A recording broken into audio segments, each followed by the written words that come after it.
Paul Lynde made people laugh, but his life was a lonely, painful tragedy behind the scenes. Lynde was known for his razor, sharp wit and unforgettable voice on Hollywood squares. But behind closed doors, he was fighting inner problems and hiding his sexuality in a harsh time. He died alone in his Hollywood home, forgotten, confused, and heartbroken after years of fame. This is what he left behind: a house that was empty, a life that was kept secret, and a wealth that only told part of the story.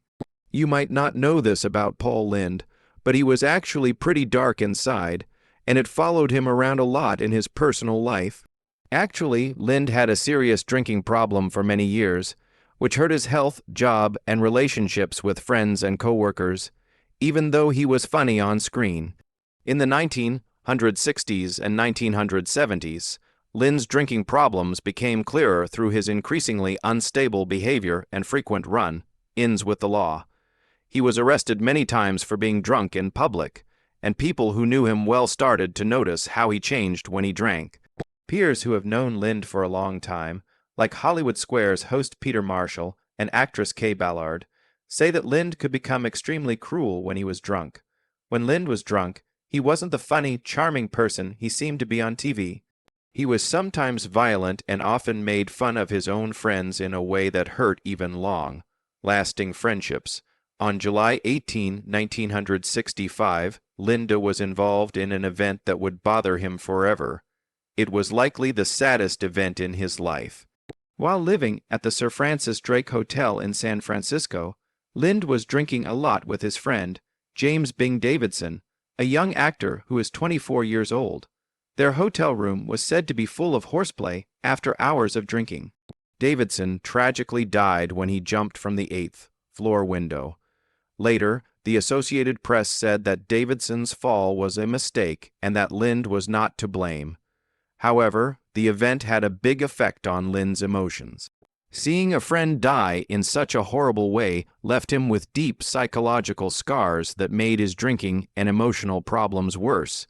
In October 1977, more than a decade later, there was another very bad public event. People were angry when Lynde went back to Northwestern University to be the Grand Marshal for the homecoming parade after making racist comments and gestures toward James P.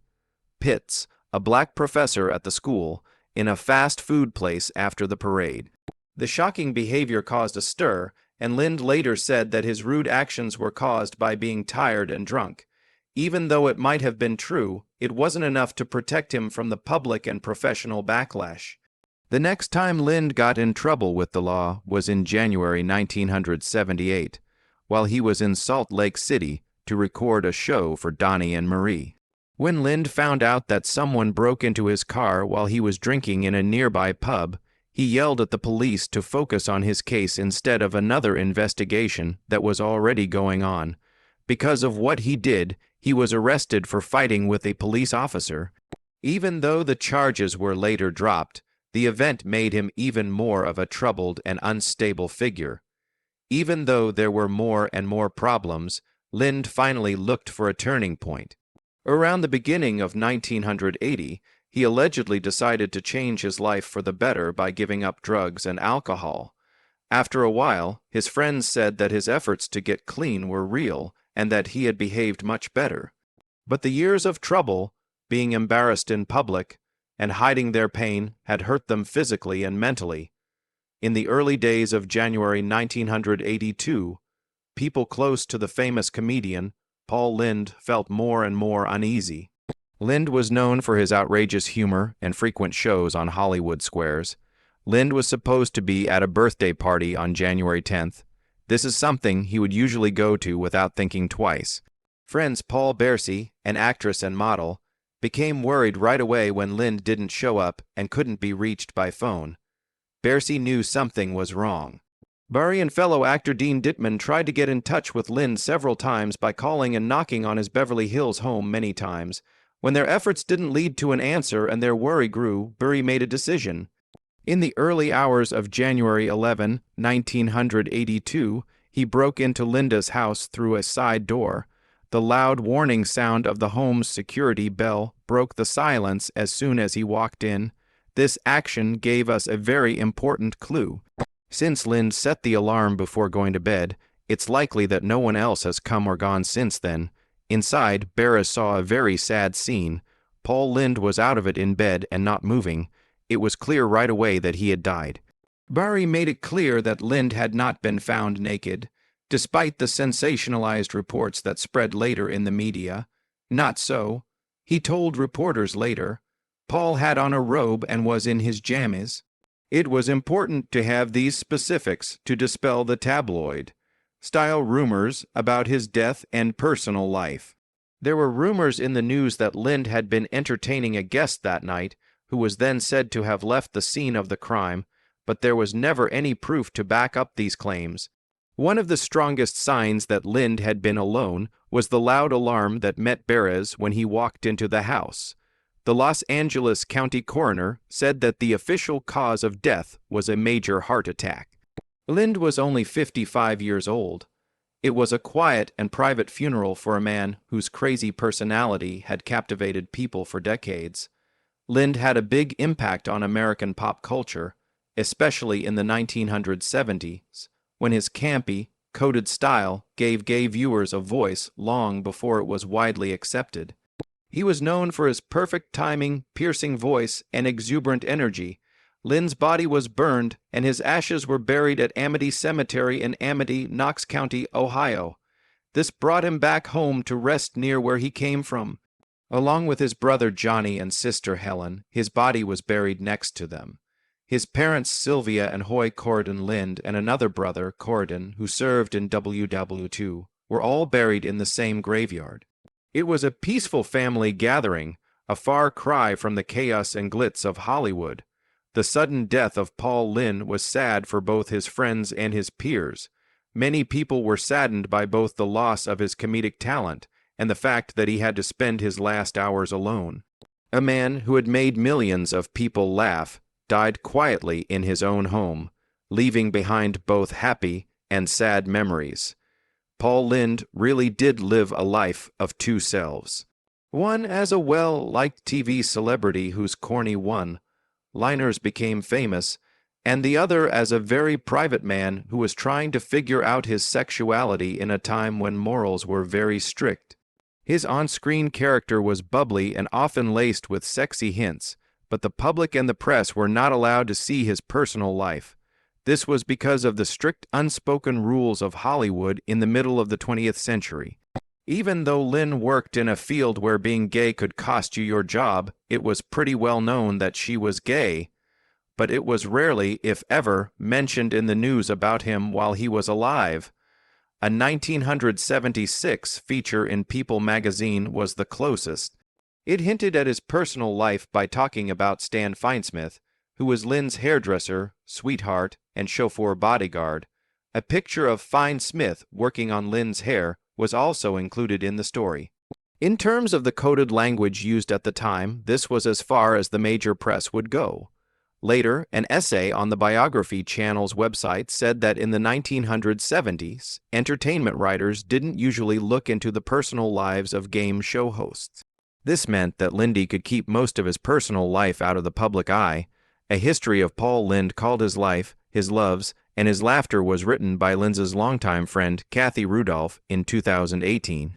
In an interview, Rudolph said that Lynde found it frustrating to have to hide the fact that he was gay. Frank Rudolph says Lynde never really came out, not to the world or even to people close to him. This stress, along with the intense scrutiny and demands that were put on public figures in the middle of the 14th century, probably made him more prone to mood swings and depression behind the scenes. It was hard for him to keep up a public image that didn't show who he really was, and that inner struggle often came to the surface in private. His money and success gave him the tools to make a safe place for himself, even if it was only temporary. With the money he made from Hollywood Squares and other TV appearances, Lynde bought the old Hollywood home of movie star Errol Flynn. It was a huge farm that became both a symbol of his success and a place where he could be alone. He put a lot of time and money into remodeling and decorating, making it a luxurious hideaway that he shared with his beloved dog, Harry McAfee, instead of a partner. They were always together, and Harry gave Lynde a rare kind of comfort in a life that was often filled with loneliness. When Harry died in 1977, Lynde was so upset that he could no longer stand to live in the house. He left quickly because he couldn't stand the quiet space that was left behind. Lynde not only had mental problems, but he also had physical ones. He had a problem with his weight all his life. When he finished from high school, he was said to weigh 250 pounds. He was able to lose weight and live a better life afterward, but the subject was still touchy. Weight Watchers recognized Lynde's personal change in 1977, the same year he lost Harry. It was a brief public recognition of a private fight one. Let us now talk about Paul Lynde's will. The actor and comedian Paul Lynde lived in a beautiful Italian-style house in the Sunset Doheny neighborhood of Los Angeles in the 1920s. It was one of his most famous and historically important homes. Lynde saw more in this beautiful home than just real estate. It was a big moment in his career that showed how he became famous in Hollywood and how much he wanted to live in the glamour and mystery of old movies. The house had a lot of old Hollywood charm before Lynde bought it. It used to belong to the famous swashbuckling actor Errol Flynn. The house had a romantic, decadent feel to it, and some of its architectural features reminded me of homes on the Italian Riviera. When Lynde moved in, the house was already famous for having been owned by famous people, but he saw promise in more than just the walls and gardens. Lynde wanted to make it his own, so he hired the famous builder John Elgin Wolfe to redesign the house to suit his tastes and make it even more impressive. Wolfe was a favorite of Hollywood's elite and was known for his dramatic but elegant style, which mixed classic European styles with the clean lines of Hollywood Regency. With Wolfe's help, the house was changed in a tasteful way. It still had a Mediterranean feel to it, but it was updated with light classical touches and interior flourishes that showed off Lynde's flashy and dramatic personality. The end result was a house that was both formal and fun, classy but never stiff. The comedian turned it into a safe haven where he could welcome guests, get away from public life, and be alone with nature and quiet. The estate had 3 main bedrooms, each with its own unique style, as well as 2 different guest quarters, which were perfect for Lynde's many friends and family who come to visit. The outside areas were just as nice. Kept gardens, lush courtyards, and decks with lots of shade that gave a view of the hills nearby. The villa was not only Lynde's home, but also a mirror of his love of beauty and drama. It was a symbol of his fame and the world he had worked hard to join, even though his personal problems often made people doubt his fame. Lynde bought this house in Los Angeles. It was his first big piece of real estate there, and it changed the way he lived and how people saw him. For a man who had grown up in the Midwest and dealt with insecurity and the limits of his upbringing, having a famous piece of Hollywood history was a statement. Paul Lynde had shown up. Even though he was most often seen on TV and in shows, his home was a place where he could be himself and express himself freely, artistically, and comfortably. Even after Lynde's death in 1982, the house continued to be interesting because of its historical and artistic value. In the end, it was put on the market and sold for almost $1, 3 million copies, which shows how popular it is. In 2002, many years after Lynde had last walked those rooms, it sold for almost that much. But for people who remember him, the villa is still a symbol of a star's complicated search for beauty, comfort, and a place to join, both for his unforgettable wit on Hollywood squares and for the struggles that lay behind the laughs. In a town where the light rarely goes out but the clouds can last for a long time, next, Paul Lynde's most famous and expensive home was the Hollywood Regency style house at 9250 Cordell Drive, which was high up in the exclusive Bird Street neighborhood of Beverly Hills West. This house not only showed Lynde's serious and comedic sides, but it also showed how he went from being a struggling actor to a Hollywood insider. With a view of the whole city of Los Angeles, The farm was a rare combination of privacy, stunning views, and high-class architecture. A great place for one of the most famous and mysterious TV characters to be. John Elgin Wolfe, the famous builder known for building dream homes for Hollywood's elite, carefully redesigned this Cordell Drive home as well as his previous villa in the Sunset Doheny area. Wolfe's signature touches, flowing lines, high-gloss glamour, and theatrical symmetry turned the house into a stunning bachelor pad that fit Lynde's wild and colorful way of life.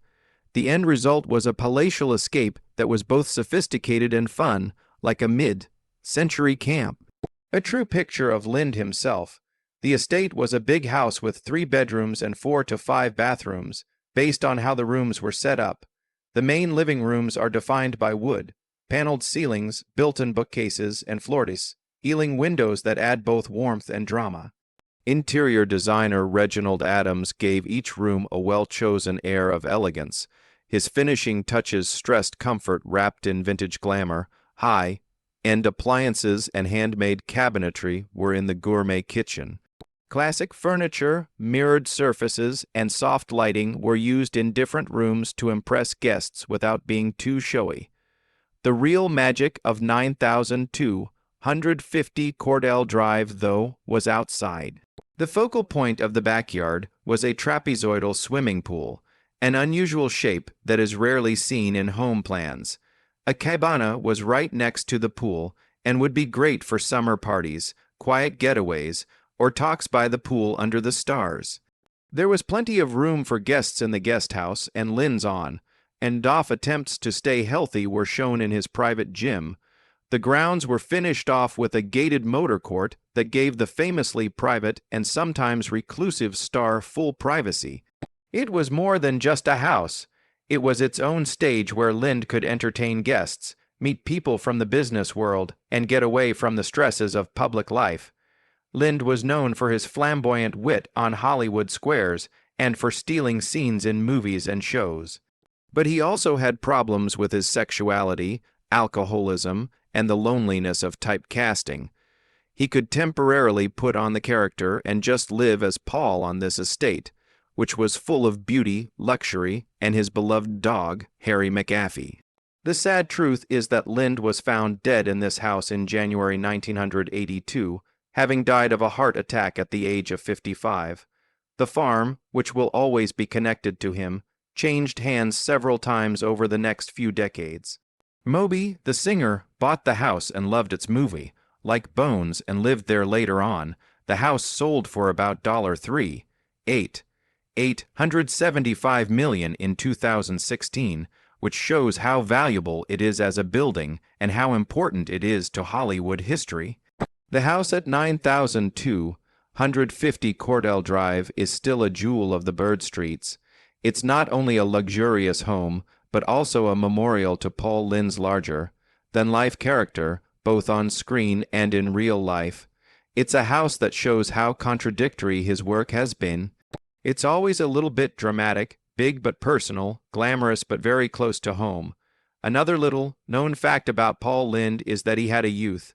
He was the 5th of 6 children born to Sylvia Bell, née Dupe, and Hoy Corydon Lynde. They were a hard-working couple who ran a meat market in the middle of Mount Vernon. Lynde grew up in a simple Midwestern home during the Great Depression. He learned early on how important it was to be strong and funny, traits that would later shape both his work and the way he deals with stress. The Lynde family lived in a busy, close-knit neighborhood. Paul had 3 brothers, Richard Hoy, Corydon George, Cordy, and John Johnny, who was the youngest. His sisters were Grace and Helen. Among them, Paul had a special place in his heart for Cordy. Cordy was one of the best athletes and most interesting people in town. Paul looked up to him and wanted to be like him. But tragedy struck in 1944 when Cord, who was only 21, was killed in the Battle of the Bulge during World War II. Lynde would never get over that loss. He would later keep pictures of his beloved brother for a long time after they were grown up, a quiet honor to a person who had been very important to him as a child. In the same year, 1944, Paul graduated from Mount Vernon High School. It was there that he first showed signs of his knack for theater. That being said, He wasn't quite the class clown yet, but he was active in school and played bass drum in the high school band, which put him right in the beat of public performance. Even back then, his friends and teachers were impressed by his dramatic voice and delivery. Not long after graduating, Lynde left his small Ohio town to follow his dreams in a bigger world. He went to Northwestern University in Evanston, Illinois, which is one of the best places in the country for drama and speech. There, he met people who would become famous in the future. Cloris Leachman, Charlotte Ray, Jeffrey Hunter, Patricia Neal, and Claude Akins were all his classmates. All of them went on to have successful jobs in Hollywood or on stage. Lynde did very well in this place where there was a lot of ability and drive. He got involved in the university's plays and developed the emotional style and comedic timing that would become the hallmarks of his professional work. He also joined the Upsilon chapter of Phi Kappa Sigma here. Phi Kappa Sigma is a social club that is known for having some very famous alumni. Lynde is still named as one of its most famous members, but he had some hard times while he was at Northwestern. In 1949, not long after graduating from high school in 1948, Paul lost someone else very important to him. In the space of 3 months, both of his parents passed away. Losing the most important people in his family just as he was getting ready to make his mark on the world changed him forever. Even though he was going through a lot of personal grief, Lynde kept going. He had a degree in speech and drama, a group of talented friends, and natural ability that didn't follow the rules. He was driven by a dream to entertain. Lynde came to the city with nothing but his drive and the funny side that had already made him stand out in college. He was determined to break into show business. Like many ambitious performers at the time, he worked a lot of odd jobs to make money while he waited for the right chance to show off his skills. In this early stage, Lynde worked on his sharp sense of humor and observational wit. He would often test new material in small clubs and social groups. Some people gave him a chance to do stand-up comedy at the famous dinner club No. 15th Avenue, which is frequented by New York's upper class. This was his big break. There, people were drawn to Lynde's flashy stage demeanor, one of a kind voice and sarcastic deadpan delivery. His show was a mix of highbrow camp and everyday frustration, which made him stand out in a city full of talented people. He really took off when he was cast in the Broadway revue's New Faces of 1952. Both critics and audiences loved the show, and it was the start of the careers of many famous actors, including Earth Kitt, Robert Clary, Alice Ghostley, and Carol Lawrence. Lynde's most remembered performance in the revue was the monologue Trip of the Month Club, in which he played a sarcastic, helpless man on crutches who told the story of the strange and funny things that happened to him and his wife on an African safari. Lynde's trademark skill is to turn a seemingly easy story into a funny tour de force by building up the frustration, timing it perfectly, and using biting irony. Because of how well the revue did, a movie version called New Faces was made and put in theaters in 1954. This gave Lynde even more publicity. After his success on Broadway, Lynde moved on to TV, but the first few episodes weren't as good. In 1956, he co-starred in the short-lived sitcom Stanley with Buddy Hackett and Carol Burnett, who were both new comedians at the time. Even though the show was only on for 1 season, it helped Lynde get jobs in the future and showed him to TV viewers. In the same year, he was a guest on NBC The Martha Raye Show, which added to his image as a versatile comedian. Lynde went back to Broadway in 1960 to play Harry McAfee, the overprotective and nervous dad in Bye Birdie. This part would become one of his most famous. Lynde's comedic timing, his ability to play lovable irritation, and his campy delivery were all able to shine in this part. Lynde played the lead part again in the 1963 movie version of the stage hit, which became one of the movie's most memorable songs. It became his unofficial signature song. In the same year, he put out his first and only comedy record, which was just recently released and has 6 songs that Lynde wrote himself. At that point, he was still using his own material, but as he became more famous, He started to depend on professional writers until he needed to use his improvised skills again when he was on the Hollywood squares. By the beginning of the 1960s, Lynde was a regular on TV. He was a regular on NBC The Perry Coe Show as a part of the Kraft Music Hall Players from 1961 to 1962. He shared the stage with comedians Don Adams, Kay Ballard, and Sandy Stewart. After that, he made a lot of guest appearances that made his voice, face, and sarcastic attitude instantly familiar to people in America. Classic shows like The Farmer's Daughter, The Monsters, The Flying Nun, Gidget, I Dream of Jeannie, and F Troop all had memorable parts that people will remember. Lynde's parts often played characters that took advantage of his unique mix of flamboyance and frustration. He often played tense neighbors, frustrated uncles, or hilariously bad guys. His showy, fussy character, which was never named but always easy to spot, added comic energy to every set he walked onto. In addition to TV, Lynde was in a number of plays that were popular at the time. In two important movies from the 1960s, Send Me No Flowers 1964 and The Glass Bottom Boat 1966, he worked with Doris Day. In these films, he played supporting parts that added depth and charm to typical love stories. Lynde brought something new to these movies, not the main character but the smart watcher, the crazy friend, or the funny guy with a bite. As the 1960s came to a close, Paul Lynde had become one of the most sought after character players in America. He was a unique performer because he could easily move between stage, screen, and studio. He could charm a live theater audience, bring life to a sitcom, and leave a lasting impression in even the smallest film part. All of this came from the tough, determined years after college, when Paul Lynde's skill and drive in the New York theater world made him famous across the country. What do you think about Paul Lynde?